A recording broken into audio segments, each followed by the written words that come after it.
Alléluia, gloire à Dieu. Bienvenue dans cette capsule vitaminée. C'est celle qui fait suite au saumon. On va rester sur le thème. Nous avons vu dans la première vidéo que le Seigneur dit que nous sommes des saumons. Les saumons sortent à un moment donné de la mer, de l'océan où tout est pollué, pour revenir aux sources, remonter la rivière. Et ça représente le chrétien qui fait l'effort de sortir du monde, de renoncer aux convoitises. Il y a la sanctification là-dessus. Mais il y a aussi le désir de revenir à l'église des apôtres où on voit les guérisons, où on voit toutes sortes de choses qui doivent se passer dans l'église. Et c'est vraiment la crucifixion de la chair. Maintenant, il y a deux types de chrétiens comme il y a deux types de saumons. Il y a le saumon sauvage qu'on vient de réévoquer. C'est celui qui vit dans la liberté en Christ et qui devient mature et qui manifeste le caractère de Christ. Et il y a le saumon d'élevage qui vit dans des enclos. Alors, qu'est-ce que c'est ces enclos? Ce sont des religions, ce sont des églises qui sont mortes. Il y a peut-être la connaissance de la parole, mais il n'y a pas la vie de l'esprit. Il n'y a pas les délivrances, il n'y a pas les guérisons, il n'y a pas les transformations de cœur, il n'y a pas la manifestation des dons de l'esprit. Ce sont des églises qui sont mortes et les gens sont captifs parce qu'ils sont pris dans des credos, dans des règles et tout ce genre de choses, alors que notre Dieu est un Dieu de liberté. Le Seigneur nous a dit aujourd'hui, il y a encore beaucoup plus d'enclos que par le passé, parce qu'il y a encore des enclos spécifiques, l'enclos des prophètes, l'enclos de ceux qui donnent, oui, les prophéties, les miracles, etc. Mais oui, mais quel genre de prophètes? Quel genre de prophètes? Les gens maintenant deviennent captifs des prophètes qui donnent des prophéties sur la promotion, sur la facilité de la vie, sur le mariage, toutes ces choses-là. Mais c'est pas ça. Les prophéties de Dieu viennent de Dieu, visent qu'un but, c'est l'édification personnelle et c'est conforme à la parole de Dieu. Mais les gens sont séduits. Jésus avait dit à la fin des temps, le principal ennemi, c'est pas le diable. Non, non, non, c'est pas le diable.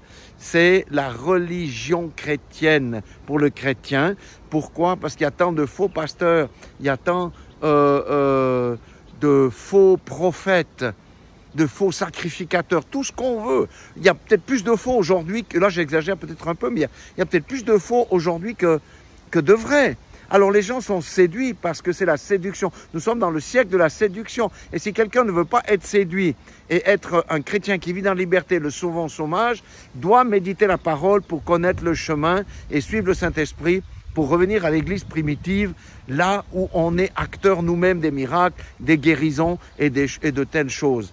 Le Seigneur nous implore, revenez à moi, ne suivez pas la religion. La religion, c'est la mort. Est-ce que vous savez que dans les enclos, beaucoup de saumons meurent dans les enclos du saumon d'élevage parce qu'ils attrapent, ils sont tellement coincés, ils attrapent le pouls de mer qui ronge les chairs du poisson. On est obligé de leur donner, vous voyez comme c'est horrible, de la nourriture toxique, ça veut dire des pesticides, pour qu'on ait des saumons en bonne santé, que nous puissions nous manger et être pollués avec.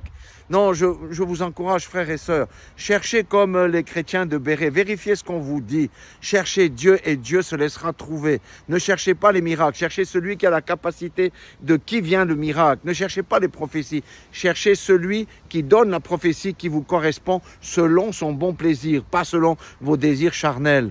Je vous en prie, ne nous noyons pas, ne mourrons pas dans ces enclos religieux où c'est la mort qui domine et cherchons notre liberté sous la conduite du Saint-Esprit. Et on peut trouver des églises vivantes aujourd'hui, il faut les trouver et il faut toujours bien observer ce qu'on nous enseigne et ce qu'on nous dit. Voilà, soyez tous bénis dans le nom puissant de Jésus-Christ de Nazareth. Oui, c'était peut-être un peu choquant, mais il faut dire les choses de temps en temps de manière crue parce que c'est la trompette de l'alarme qui sonne aujourd'hui. Soyez tous bénis dans le nom puissant de Jésus-Christ de Nazareth. Dieu vous aime, je vous aime et encore un dernier coup d'œil. Regardez, regardez, regardez. Regardez cette nature. Est-ce que vous savez, je l'ai déjà dit que la nature, c'est la première Bible de Dieu. Et il nous enseigne au travers de ça. Et je vous ferai encore des petites vidéos sur les animaux. Vous allez voir, c'est juste extraordinaire. Alléluia, gloire à Dieu, bonne semaine.